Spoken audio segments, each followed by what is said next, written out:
बिस्मिल्लाहिर्रहमानिर्रहीम। अस्सलाम वालेकुम। कैसे हैं आप लोग? मैं उम्मीद करती हूँ आप बिल्कुल ठीक होंगे। अल्लाह पाक आपको हर तरह की बीमारी और परेशानियों से बचाए, आमीन सुम्मा आमीन। आज हम कुकिंग होम में इमली की खट्टी मीठी चटनी की रेसिपी शेयर करेंगे। आज मैं इसको बिल्कुल हलवाई के मेथड से बनाऊंगी, जैसे कि हलवाई लोग बनाते हैं। बहुत ही टेस्टी ये चटनी बनकर तैयार होती है। तो चलिए रेसिपी बनाना स्टार्ट करते हैं।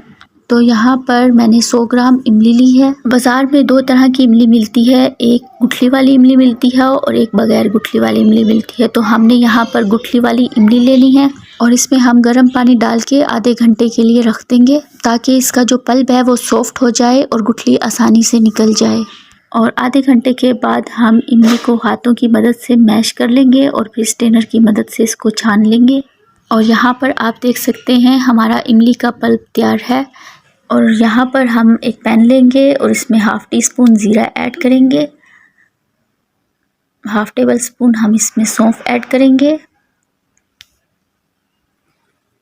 और हाफ़ टी स्पून काली मिर्च ऐड करेंगे और इनको हम ड्राई रोस्ट कर लेंगे। बिल्कुल हल्की आंच पर हमने इसे ड्राई रोस्ट करना है।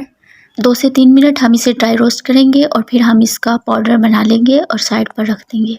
और यहाँ पर हम एक पैन लेंगे और इसमें 2 टेबल स्पून हम ऑयल ऐड करेंगे और 1/4 टीस्पून हम इसमें ज़ीरा ऐड करेंगे और 2 पिंच के बराबर हम इसमें हींग ऐड करेंगे। ये ऑप्शनल है, अगर है तो ऐड कर दीजिएगा, वरना आप इसे स्किप भी कर सकते हैं। ये हाजमे के लिए बहुत बेस्ट होती है, इसलिए भी इसको ऐड करते हैं। और बस 1 मिनट हम इसको फ्राई करेंगे और फिर हम इसमें हाफ़ गिलास पानी ऐड कर देंगे और साथ ही हम इसमें 200 ग्राम गुड़ ऐड करेंगे। और गुड़ को मैंने क्रश कर लिया था और क्रश करके हम इसमें गुड़ ऐड करेंगे। और अगर ऐसे ही हम इसमें गुड़ ऐड कर देंगे तो उसे घुलने में थोड़ा टाइम लग जाएगा। और 2 टेबल स्पून हम इसमें चीनी ऐड करेंगे और इनको मिक्स करेंगे।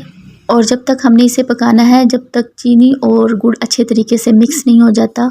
और जब ये अच्छे तरीके से मिक्स हो जाएगा तो फिर हम इसमें इमली का पल्प ऐड करेंगे और साथ ही हम इसमें वो मसाला ऐड करेंगे जो हमने ड्राई रोस्ट करके उसका पाउडर बना लिया था, ये हम इसमें ऐड करेंगे। और हाफ़ टी स्पून हम इसमें काला नमक ऐड करेंगे और 1/4 टीस्पून हम इसमें वाइट नमक ऐड करेंगे और हाफ़ टी स्पून लाल मिर्च का पाउडर ऐड करेंगे और half tea spoon chaat masala add करेंगे और हाफ़ टेबल स्पून हम इसमें अदरक का पाउडर यानी सूंठ ऐड करेंगे और 2 पिंच के बराबर हम इसमें फूड कलर ऐड करेंगे और इन सबको अच्छे तरीके से मिक्स कर लेंगे। और मीडियम फ्लेम पर हम इसे लगातार चलाते हुए पकाएंगे। और जब इसमें एक उबाल आ जाएगी तो फिर हम गैस की फ्लेम को लो टू मीडियम कर देंगे और फिर लो टू मीडियम फ्लेम पर हम इसे बीच बीच में चम्मच चलाते हुए पकाते जाएंगे जब तक कि ये गाढ़ा नहीं हो जाता। और 15 से 20 मिनट में ये अच्छा खासा गाढ़ा हो जाएगा। आप इसकी कंसिस्टेंसी देख सकते हैं। और अब हम फ्लेम को बंद करेंगे और चटनी को ठंडा करने के लिए रख देंगे साइड पर।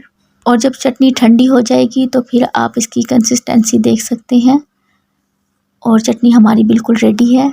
अब मैं आपको इसको सर्व करके दिखाती हूँ। चटनी हमारी रेडी है। आप रमज़ान में इसको किसी भी चीज़ के साथ खा सकते हैं। इसकी कंसिस्टेंसी, इसका टेक्सचर आप देख सकते हैं। बहुत ही ज़बरदस्त चटनी बनकर हमारी तैयार हुई है। आई होप आपको मेरी रेसिपी पसंद आई होगी। वीडियो पसंद आए लाइक कमेंट सब्सक्राइब कर दीजिएगा। दुआओं में याद रखिएगा। अल्लाह हाफ़िज़।